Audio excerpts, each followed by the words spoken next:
ہمارا اس وقت جو صوبے کا ہمیں NHP میں ہمیں پیسہ نہیں دیا جا رہا، اس وقت 1510 ارب ہمارا بقایا ہے.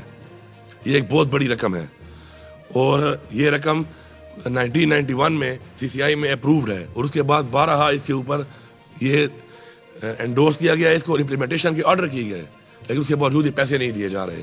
یہ کوئی بھیک نہیں ہے، نہ یہ خیرات ہے، یہ ہمارا حق ہے، ہمارے صوبے کا حق ہے، ہمارے صوبے کی عوام کا حق ہے. یہ ہم مانگتے ہیں.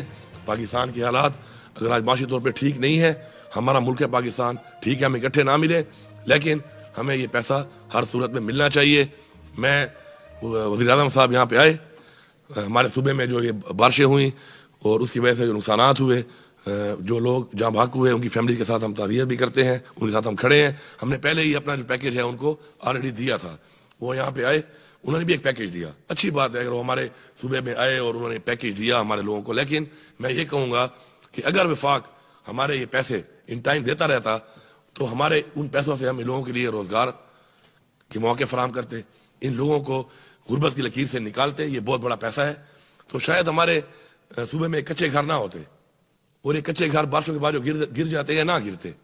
تو ہم نے سوچنا یہ ہے کہ ایک سانے ہونے کے بعد، حادثہ ہونے کے بعد یہ ریلیف دے دینا سے وہ نقصان پورا نہیں ہوتا. انسانی جان بہت قیمتی ہے. کسی کا گھر گر جائے یہ ایک بہت ہی بڑا سانے ہے اس کے لیے، اور جان سے قیمتی تو کچھ بھی نہیں ہے. تو میں سمجھتا ہوں کہ اگر ہمیں یہ پیسے مل جائیں تو انشاءاللہ ان پیسوں سے ہم اپنے صوبے کے لوگوں کو، غریب لوگوں کو روزگار دے کر پاؤں پہ کھڑا کر کے انشاءاللہ ایسے جو ڈیزاسٹر آتے ہیں ان سے ہم نکال لیں گے. اور ان کے گھر میں ایک نہ کم از کم ایک پکا کمرہ ہونا چاہیے، تاکہ جب بارش شروع ہو جاتی ہے ان کو پتہ ہوتا ہے کہ اس کمرے میں کسی وقت وہ گر سکتا ہے، تو ایک پکا کمرہ ہو تاکہ وہ اس میں شفٹ ہو جائیں اور ان کے بچے اور وہ محفوظ رہیں. تو میں یہ سمجھتا ہوں کہ اپنا حق ہم مانگتے ہیں بڑی عاجزی کے ساتھ، اور عاجزی کے ساتھ مانگنے کے بعد اگر ہمیں کوئی یہ سمجھتا ہے کہ ہمیں وہ حق نہیں ملے گا اور ہمیں اسی طرح پہلے کی طرح ڈیلینگ ٹیکٹس کر کے ہمیں نہیں دیا جائے گا، تو پھر ہم اس حق کو مانگنے کے لیے جو ہمیں قانونی طور پہ جو ہمیں جتنی بھی ہمارے پاس راستے ہیں وہ بھی اختیار کریں گے.